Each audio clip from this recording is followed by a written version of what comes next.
Communication has never been at a lesser level than it is right now. Everyone's voice matters. You can use your voice to then create the life that you want, that you will be at least 50% more successful.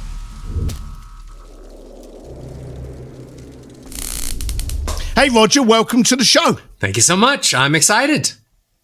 So, if there's many people out there that have not heard of who you are, I can tell you Selena Gomez, John Mayer, Gwen Stefani, Reese Witherspoon, Tony Robbins, they all have, because you are big. You are a vocal coach. Is that the best way to put it? Very simple and very true. Voice coach. All right, okay, so you're a voice coach, and we got friends. In fact, I was talking to Jim Quick about you the other day, and pal Brendan Bouchard. You know all of these people. More importantly, they know you, and they pay you to have you teach them how to use their voice better. I want to jump in with maybe a reverse question. Why does our voice need a coach? Because people think that they were born with the voice that is coming out of their mouths, but they were born with an instrument. And just like any instrument, if I want to learn how to play the guitar, I have to learn how to get the most out of that instrument. So we're born with a voice, and there's no manual. If there was, my parents didn't bring it home from the hospital. There was no manual telling me what to do with my voice. So we grow up and we listen to all the people that are in our environment, and we sort of imitate them. If my father talks like this, sort of like Tony Robbins, and he's going fishing all the time, and I want to go fishing, then as soon as I could speak, I'm like, Daddy, fishing. If my mom speaks really airy, Roger, you're so much cuter than your brother. I'm going to only breastfeed you. And I want to keep getting that milk. I'm going to speak airy to my mother. Mommy, milk. So we grow up imitating voices. Suddenly we're adults. We have this voice that we like, some of us, a lot of us don't like. But you need to learn how to use it so that you can use your voice to then create the life that you want. Now, the people that we have mentioned before, the Tony Robbins, the Jim Quicks, the Gwen Stefanis, they make their money out of projecting, their voice, whether it be in singing, whether it be in speaking, commanding presence. So how can we first identify that we've got a problem? When you record yourself and you listen to how you sound back, do you love the way that you sound? Because most people don't. The number one fear in America is speaking in public. Why? Because people are afraid of being judged harshly. They don't like opening up their mouths and having people not like what they say. So knowing that the voice is the most powerful communication tool you will ever have, you have to start listening better to your voice. What sounds are working for you and what sounds are not working for you? Are you somebody that says, at the beginning of every sentence? Well, I really want to talk about this.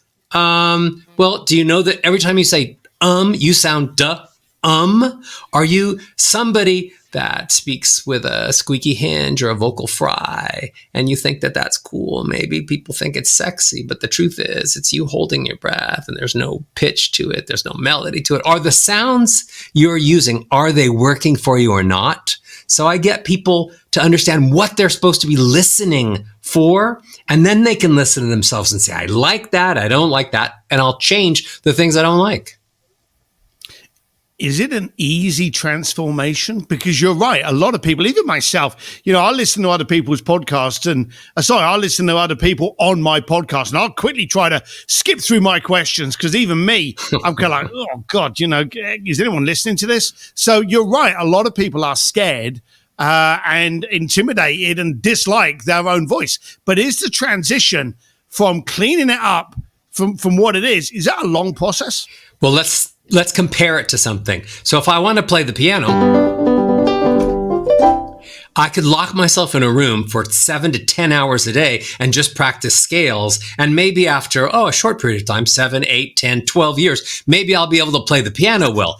But if I want to learn how to change my voice, I can change my voice in minutes with the right information, knowing what to listen to, what are the right sounds, and what are the sounds you shouldn't be making.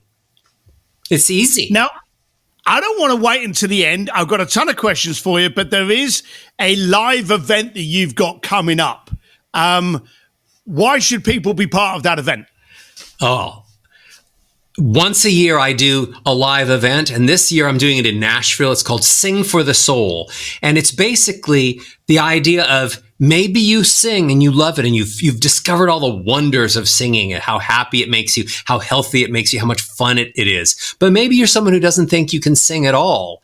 And it's for you. Basically, I bring 50 people, only 50 people together to Nashville, whether you've ever sung before in your life or whether you already love your singing voice.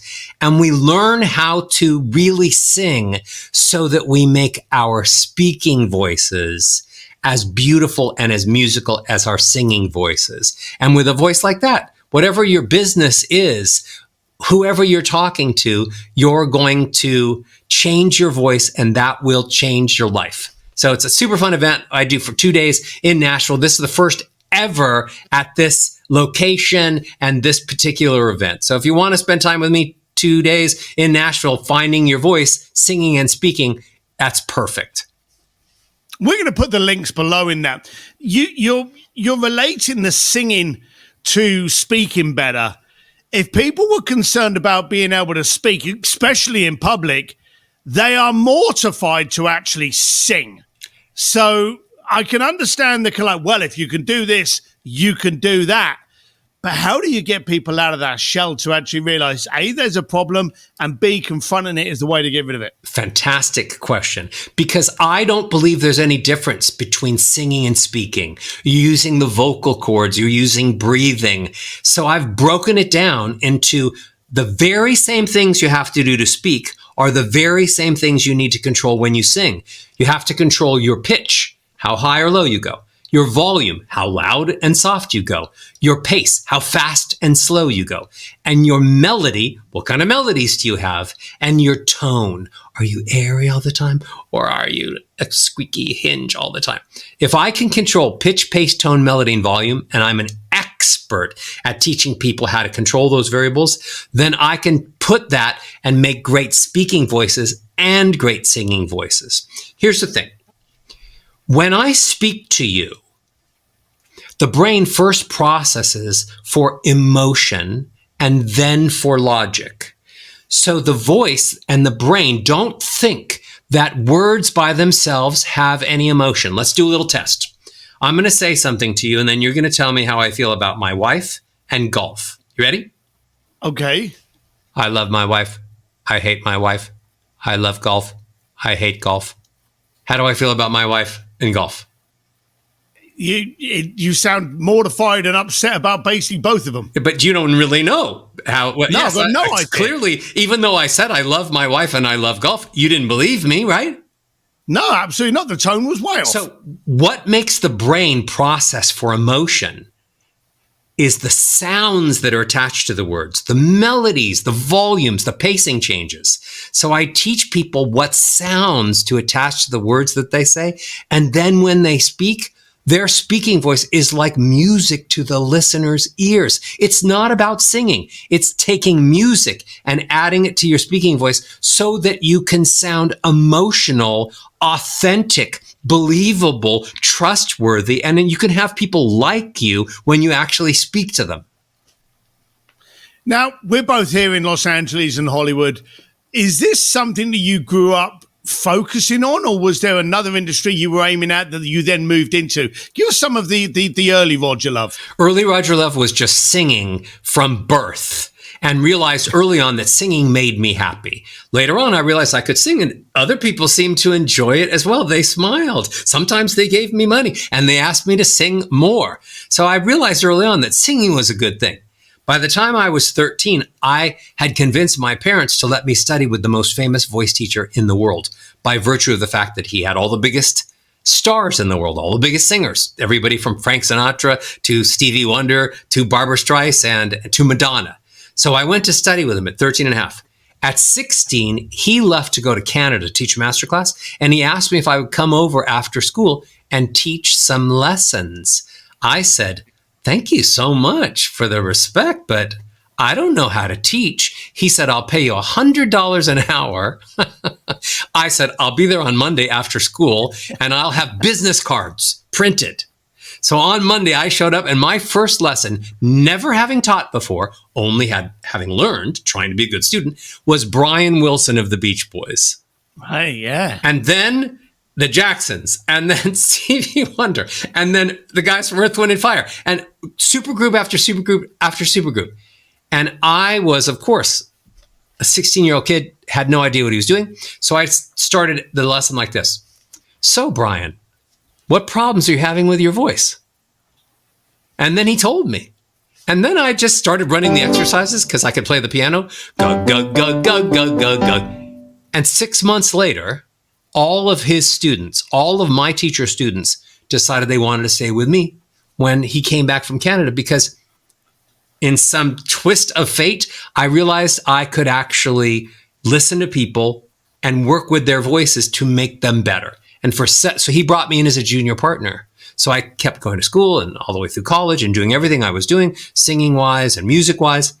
And then 17 years later, I left that practice and started my own practice. And then I started attracting people who came for speaking voices, people like Tony Robbins. John Gray had just written Men Are From Mars, Women Are From Venus. Susie Orman was really popular, telling everybody what to do with their finances. And all of these influencers started coming to me. And then all of these actors, everybody from Jeff Bridges to Reese Witherspoon to Brad Pitt, they all started coming to me to work on their speaking voice. So then I took everything that I knew about teaching singing and I overlaid it on everything that I created to teach speaking. And that's how my history was changed. I've spent the last decades working with singing voice and speaking voice and ending up with the most famous voices in the world. I want to touch on intimidation for a moment. If we're scared of speaking in a public domain or a public environment, then again, we're terrified to actually speak to people that we think can do it better than us. You're talking about a kid that suddenly was talking to Brian Wilson. Yep. And was there any intimidation where, you're a singer, but hang on, you're teaching who would become and who was probably at the same time a legend? So did you ever kind of have any intimidation or any kind of, what's the word I'm looking for? Inferiority or kind of intruder complex to it? Only every second. So how did you handle it? Who wouldn't? Every single person I was teaching was a multimillionaire, super success. And at the core of it, they had incredible talent. So how did I deal with it? I became a good teacher. Okay. I decided that I was going to be the greatest voice teacher that I could be. And I've been in that pursuit for decades. And that's what keeps me humble. And that's what keeps me in awe of every great talent that I work with.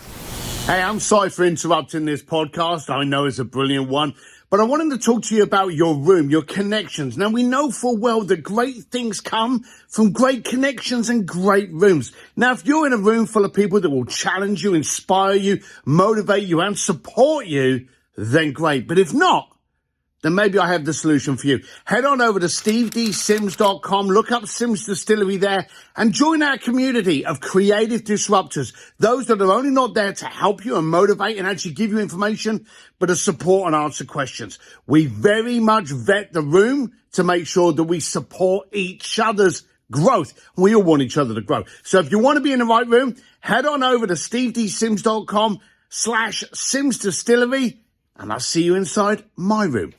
Enjoy the rest of the show. So you're recognizing that great talent, but your focus is on making them greater. Exactly. So you're adding a perk to it. What's the first, when you mentioned how you were with Brian, I would imagine your teaching technique has got refined over the years. But when you take on a new talent, let's say from say, I don't know, a Gwen Stefani or a Brad Pitt, they walk in and they go, "Hey, Roger, I got to work on my voice." What's the first couple of things you do? What's the initial structure? Why do you want to work on your voice? What do you have coming up that you need to have a great voice for? Bradley Cooper called me up and said, I'm going to be doing a movie called A Star Is Born. I'm going to be directing it. I'm going to be co-writing it. I'm going to be starring in it. And I've brought in Gaga as my co-lead. So she wants to sing everything live. Roger, I'm not a singer.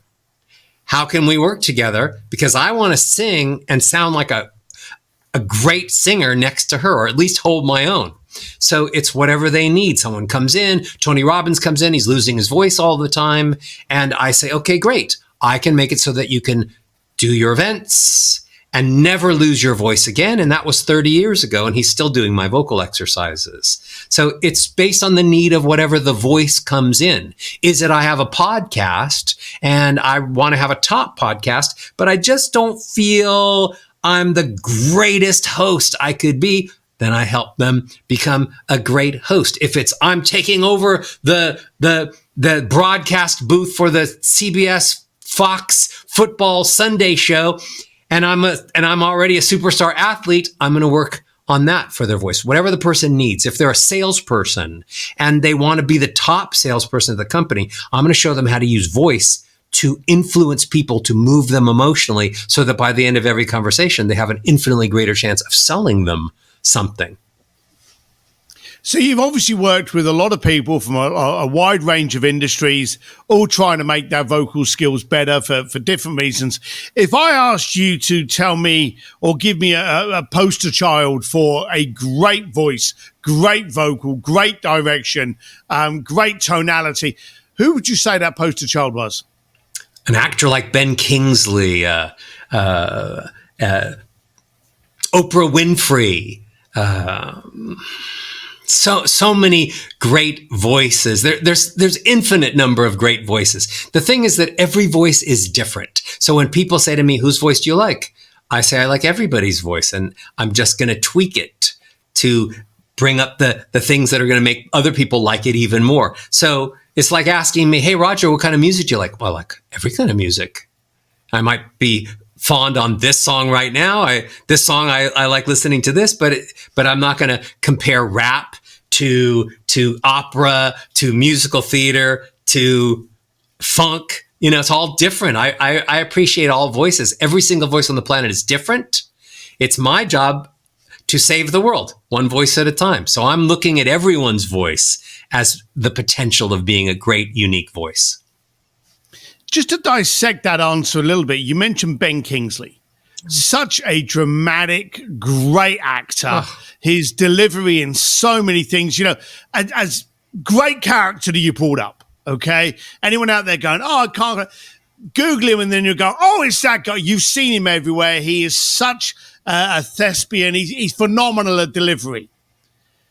But on the other side, straight after that, you said Oprah Winfrey, who is a coach conversationalist, is someone that just seems as though it's easy for her and that she's had no training. She's just there to kind of have a chat, see how you're getting on. I'm certainly not being critical. You know, if I'm going to get hate on Oprah, she's one of the greats, but, you know, waste your time and bring it on. I don't care. But it's stunning that you actually brought Ben Kingsley and Oprah Winfrey into the same sentence. Why do you say that Oprah's so good at what she does? Because she's incredible at creating conversations that move you emotionally. And Ben and so many other actors that I work with are incredible at creating sounds that come out of their mouths that make you believe the characters that they're portraying and make you move you emotionally. So all the way from an art form of singing or acting to achieve Academy Awards to just being able to have communications with your spouse and your kids, it's all great communication. You need to be able to do all of it. Your voice is capable of all of those things. It was perfect that I put those two complete different bookends to show that I believe everyone's voice matters. And you know what the two most popular sounds in the world right now are? The sounds of anger and the sounds of depression. What am I trying to do? I told you I want to save the world, but so how can I do it? By making the two most prevalent sounds in the world, the sounds of happy and the sounds of grateful. And so I teach people how to make the sounds that showcase the emotions they want to showcase the best of them. My students are never nervous about speaking or singing in front of everyone because they've learned to make the sounds to showcase the best of them. Now it makes sense why you use both of those. That does. And it's the classic Oprah, that she's so relaxed, so conversational, that everyone just cries when they talk to Oprah. So you feel so comfortable when you're actually speaking with her. So, and I've never actually had a conversation with her, but I know I've set up a few people and friends of ours that have. So I can see the relationship to that now. So let's break it down. We're in a world where, as you say, depression, anger, hate, that common. It's very easy to be angry and cynical about absolutely everything. It's also very easy to overlook probably one of the greatest muscles that we need to constantly train, which is our ability to communicate. And we're in a planet where we're kind of losing and moving away from that. And now we're terrified that AI is going to replace us. Why should we bother? How do you see the future going within the necessity to have a conversation at a minimum? When the internet came in and people started emailing, people started speaking less to one another. When texting happened and people stopped speaking as much to one another. You go into a break room at a company now. It used to be people were actually talking to one another. And now they're all on their phones. So the actual art of communication has diminished so greatly over the years that we've become a world where oral communication has never been at a lesser level than it is right now. And now here's all this AI says, AI, I'll talk for you. I'll just give me an idea what you want to say. I'll say it for you. I can even sort of say it in your voice. I can imitate your voice. I can say it. I can write it all. But here's the thing. I'm not afraid of AI taking over for humans, but I am afraid of humans just giving up too much of what makes each of us so human, the way we communicate emotionally. And for right now and for the foreseeable future, machines are never going to communicate emotionally. They may sound good, but they're not actually having feelings. So they're not communicating emotionally. So I am literally just working on making humans speak better. Do you know that Warren Buffett says that if you learn how to become a better speaker, if you work on your oral communication skills, that he will personally guarantee that you will make over 50% more money over the course of your lifetime, and that you will be at least 50% more successful.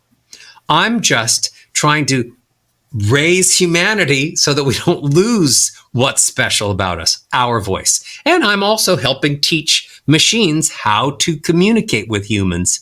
So I want to raise the level of the vocal ability for humans and machines. But I certainly want to lead with humans because it's humans that are teaching machines what to sound like. Oh, yeah, that's a bombshell at the end there. Now, you mentioned, as before, when we were having a chat, you were talking about a challenge that you're doing, which is actually a multi-day challenge. Please explain that a little bit more.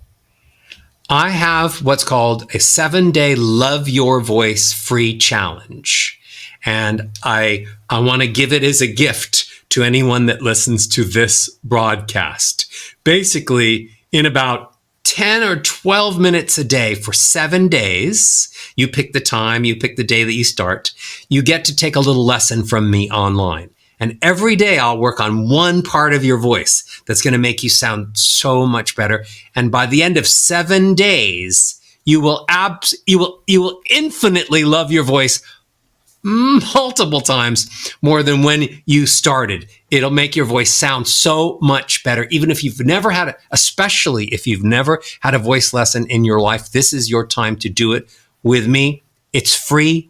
To access it, all you got, and you'll put the link in, but to access it, of course I will. Yeah, you're going to go to voiceplace.com/Steve, because I want to attach your name to it. voiceplace.com/Steve, and take the Love Your Voice 7-day challenge. I promise you, if you don't like your voice now, you will love it infinitely better a week from today.